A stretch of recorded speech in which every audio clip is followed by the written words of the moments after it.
In the Oribos cinematic, we have seen how the Arbiter malfunctioned. The Arbiter is like the gatekeeper for all souls across the universe, and from the Eternal City, she directs them towards the realms that they seemingly deserve. Now, recently, we have seen a sudden influx of red energy hitting the Arbiter directly and therefore making it completely malfunction, breaking the so-called Machine of Death. The only single soul that I could think of with that much energy is the Titan Argus that we had defeated quite recently. So, could Argus have broken the Arbiter and ultimately the Shadowlands?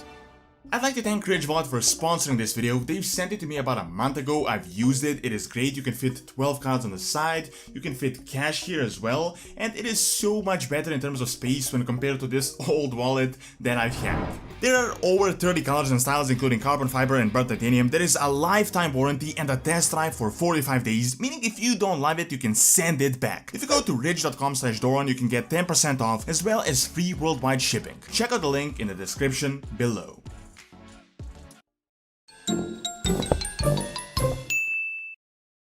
Argus, the Emerald Star, was the Titan world soul of the planet with the same name and the planet that was the home to the Eredar. When Sargeras began his burning crusade and betrayed the Titans, he decided to completely torture and destroy this soul. The Dark Titan turned the nascent one into an engine that would empower his endless demonic army, and it was in fact Argus that made them infinite. As you might know, at the end of Legion, we finally went to this planet, we faced off the World Soul and managed to defeat it. Defeated might be a bit inaccurate, as it was more of putting it out of its misery than killing some grand villain. The last remnant of Argus was used to imprison Sargeras, and we don't know what happened, but it was most likely killed in the end, which could be the first Titan death ever. Then, seemingly the same type of red energy crashed into the Arbiter in Shadowlands with such a force that it literally broke her, disrupted the Shadowlands, and created a drought that you have probably seen in the new expansion. The timeline perfectly adds up, as, you know, Ysera and Urslok managed to reach the Shadowlands, which happened a bit before it broke, and after we defeated the Legion, the Machine of Death could have been broken, as Blizzard confirmed that it happened sometime during this expansion. All of this just seems so obvious, but there is one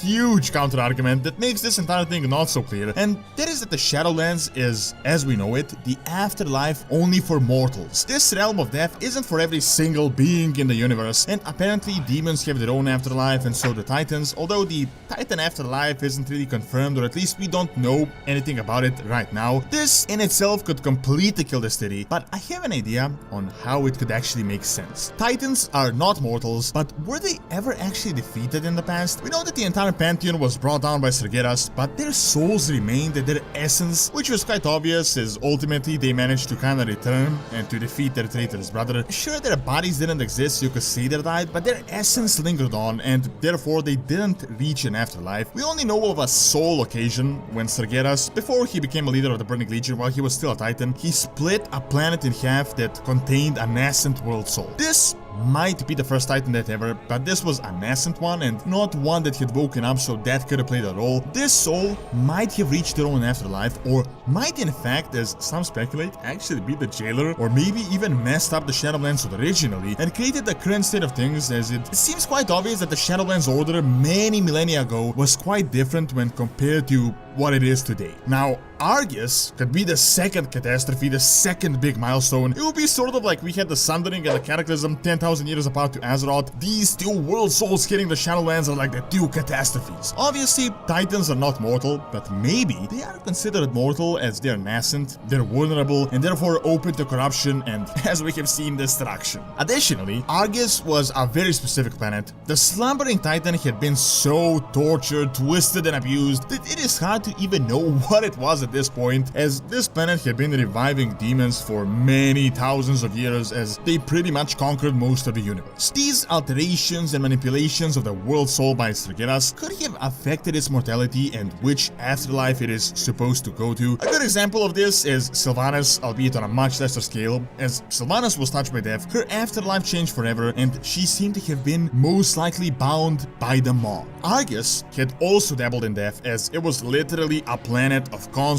revival and resurrection of endless demonic forces, so this act could flip it around and cause it to, instead of reaching their own afterlife, hit the Shadowlands and break the Arbiter. If you observe the cinematic, it shifted our previous speculations. Before, most of us believed that it was a constant accumulation and that the Arbiter was brought down by pretty much death of 1,000 cuts, but now it is quite obvious that this gigantic orb of red lighting crashed down upon the Arbiter, broke her, and completely changed the balance of the Shadowlands. To me, this either could be a channeled attack by some very powerful force, maybe through the maw directed by the jailer, or some other being across the cosmology chart, or it could just be a single soul that hit the Arbiter. Other than Argus, I really don't see one soul in the entire universe that would be so powerful that it would be able to crash down so hard and to break the entire mechanism of so many different realms and powerful forces. Another way to add to this theory is what the jailer essentially tells us, that death awaits our world soul. I don't know about you, but this definitely made me wonder, why does the jailer even care about Azeroth? I mean, Shadowlands is for all the planets. Why does he care about our planet? What is so special about it? Well, maybe the jailer saw what happened when a Titan World Soul was defeated, and how it essentially nearly allowed him to break free, so he figured if he can now help kill another one, it would completely crash the Shadowlands and let him loose. So for that reason, the jailer could be set on killing Azeroth in order to cause further damage, as was first done by Argus. Overall, this theory is very strange. At the same time, it makes so much sense, but it can also be almost entirely disputed. There is a ton of evidence that makes it seem clear that it was Argus that crashed the Arbiter, but I do gotta admit that it is hard to get around the fact that the Titans have their own death realm, as this was confirmed by Blizzard, and that they wouldn't reach the Shadowlands at all. I think Sargeras interfering with Argus could have shifted this. We know that it was the Dreadlords that corrupted the Titans, so it wouldn't be surprising that he also set up the Nascent Titan and kinda connected it to the Shadowlands, so that once it is killed, it would reach the realm of the dead for mortals. After all, it wouldn't be surprising at all, as the Dreadlords have been double agents for so many millennia, and it did seem like they had constantly done these types of actions where they would seemingly empower the Legion and make them strong, but ultimately they would set it up for failure and would further the jailer's plans.